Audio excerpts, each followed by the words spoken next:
தமிழகத்தில் சட்ட ஒழுங்கு பிற மாநிலங்களை ஒப்பிடுகையில் மேம்பட்டு உள்ளது என்று கோவில்பட்டியில் செய்தியாளர்களிடம் பேசிய மனிதநேய மக்கள் கட்சியின் மாநில பொதுச் செயலாளரும் சட்டப்பேரவை உறுப்பினருமான அப்துல் சமது தெரிவித்துள்ளார். தூத்துக்குடி மாவட்டம் கோவில்பட்டி பயணியர் விடுதியில் மாநில பொதுச் செயலாளரும் சட்டப்பேரவை உறுப்பினருமான அப்துல் சமது கட்சி நிர்வாகிகளை சந்தித்து பேசினார். அப்போது கருத்துரிமை பாதுகாப்பு கூட்டமைப்பினர் அதன் தலைவர் தமிழரசன் தலைமையில் அந்த அமைப்பினர் மரியாதை நிமித்தமாக சந்தித்து பேசினார். இதனைத் தொடர்ந்து சட்டமன்ற உறுப்பினர் அப்துல் சமது செய்தியாளரிடம் பேசுகையில், நேற்றைய தினம் திராவிட முன்னேற்ற கழகத்தினுடைய சட்டத்துறை வழக்கறிஞர்கள் மாநாட்டில் தமிழ்நாட்டினுடைய மாண்புமிகு முதலமைச்சர் அவர்கள் ஆற்றிய உரையில் மிக முக்கியமான ஒரு செய்தியை பதிவு செய்தார்கள். ஒரே நாடு ஒரே தேர்தல் என்கின்ற அந்த திட்டத்தின் மூலம் மாநிலங்களை இல்லாமல் ஆக்குவதற்கான ஒரு திட்டம் இதன் பின்னணியில் இருக்கிறது. ஒரே நாடு ஒரே தேர்தல் என்கின்ற வழிமுறையின் மூலமாக மாநிலங்களே இல்லாமல் ஆக்கி ஒரு அதிபர் ஆட்சியை கொண்டு வருவதற்கான முயற்சியை பாஜக எடுத்து வருகிறது என்கின்ற அந்த கருத்து மிக உண்மையான கருத்து. இன்றைக்கு மாநிலங்கள் என்பது பாஜக அதனுடைய முன்னோடிகள், அதை இயக்கக்கூடிய ஆர்எஸ்எஸ் உள்ளிட்ட பின்னணியில் இருந்து இயக்கக்கூடிய சித்தாந்த இயக்கங்கள், அவருடைய முன்னோடிகள் கோல்வாக்கராக இருந்தாலும் சரி, சாவர்கராக இருந்தாலும் சரி, அவர்கள் இந்த தேசிய இனங்களினுடைய உரிமைகளை பற்றியோ மாநில உரிமைகளை பற்றியோ கவலைப்படாமல் இதையெல்லாம் முற்றாக சிதைக்க வேண்டும் என்கின்ற சிந்தனை கொண்டவர்கள்.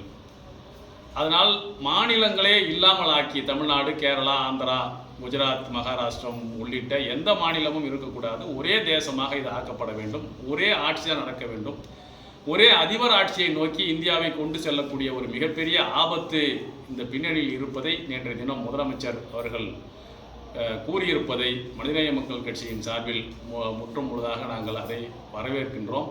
அந்த கருத்தோடு மனிதநேய மக்கள் கட்சி உடன்படுகிறது. இந்த ஒரே நாடு ஒரே தேர்தல் என்கின்ற இந்த திட்டத்தை எதிர்த்து நாடு முழுவதும் போராட்டங்களை நடத்த வேண்டும் என்கின்ற கருத்தில் மனிதநேய மக்கள் கட்சி இருக்கின்றது.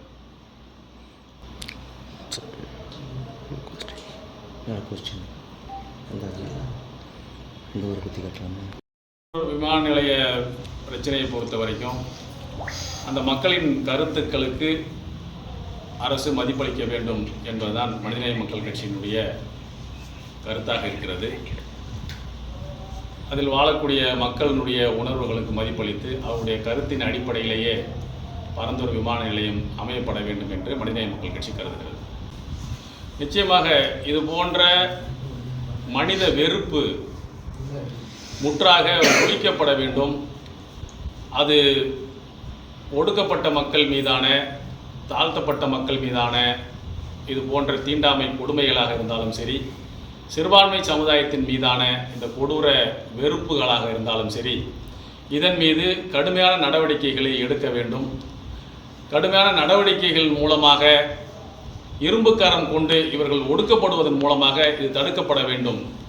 தமிழ்நாடு அரசு இதில் கூடுதல் கவனம் செலுத்தி இதனை தடுத்து நிறுத்த வேண்டும் என்று மனிதநேய மக்கள் கட்சியின் சார்பில் கேட்டுக்கொள்கிறோம். நிச்சயமாக, அதாவது காவல்துறை என்பது மட்டுமல்ல, அது எந்த துறையாக இருந்தாலும் சரி, அது மக்களுக்கு பயன் தரக்கூடிய துறையாக இருக்க வேண்டும்.